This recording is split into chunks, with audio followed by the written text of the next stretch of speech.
What's up, guys? Welcome back to a brand new video. Today I'm going to be looking at the 10 best teams not going to the World Cup 2026, doing this based on their current FIFA World rankings. Obviously a few big names missing out, so I thought I'd take a look at them.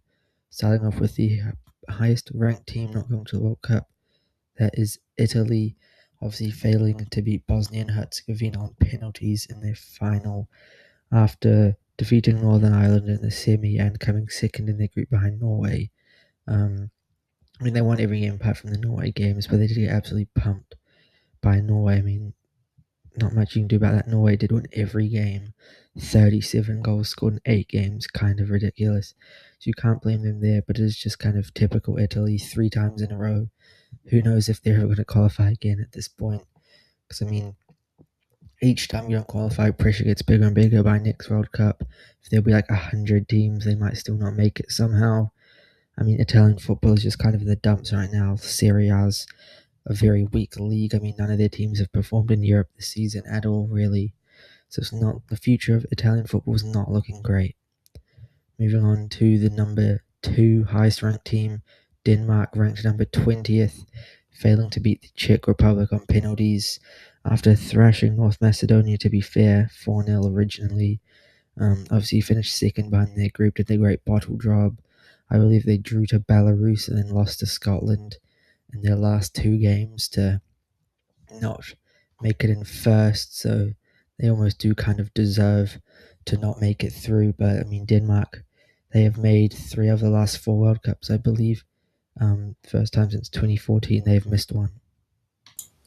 Okay, moving on to the next team is Nigeria, number 26 in the world, missing out again after they failed to qualify in 2022 as well.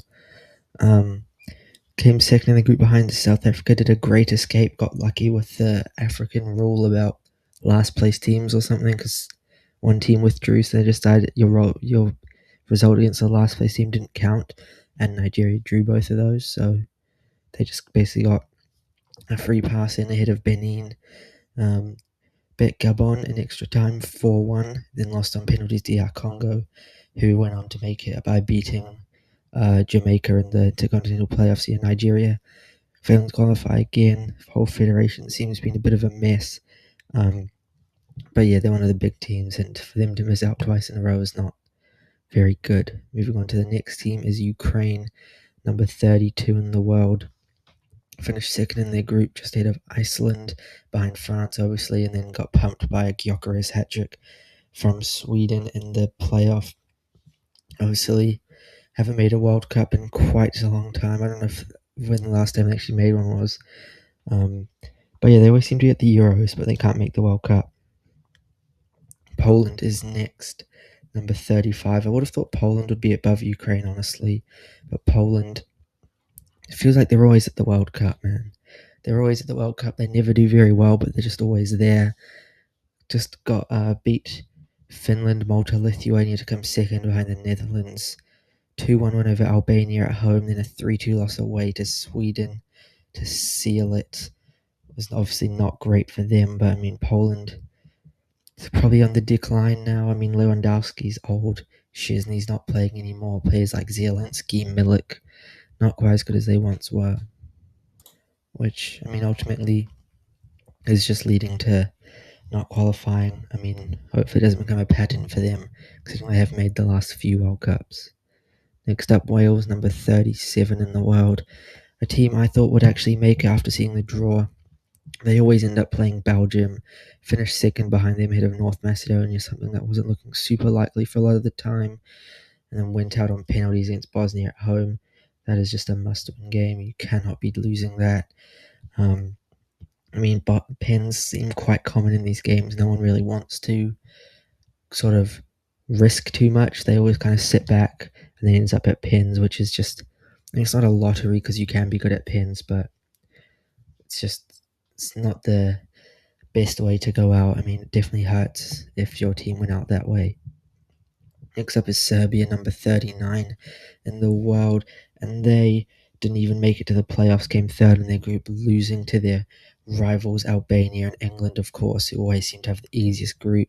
So yeah, Serbia another team who I feel like they're always at the World Cup. I don't think they've. Like, when was the last time they were at the Euros? But they're always at the World Cup. This time they won't be. Probably to do with the fact they changed their kit to blue for some reason. I'm sure if they still wore red, everything would be okay. Next up is Hungary, number 42 in the world, a team who really should have gone through. However, Ireland did do the sort of great escape, except they didn't escape; they just made it. 3-2 loss to Ireland at home in the last game sealed their fate in third.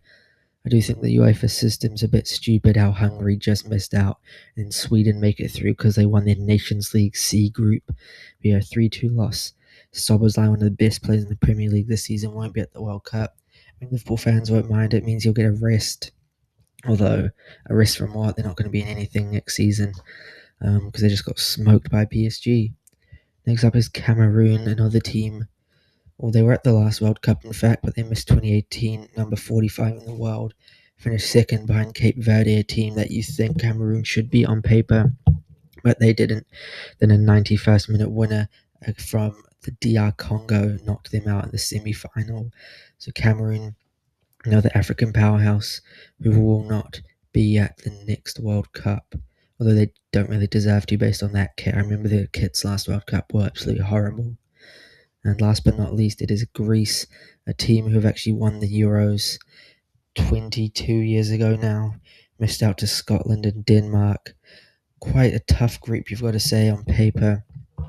Greece not been too super strong in recent years, haven't qualified for anything since the 2014 World Cup. They did beat England in one of the qualifiers at some point in the Nations League, so maybe there are positive signs. There were a few sort of well-known players, Mavropanos, Tsimikas, a couple, but yeah, they haven't qualified for anything in a long time now.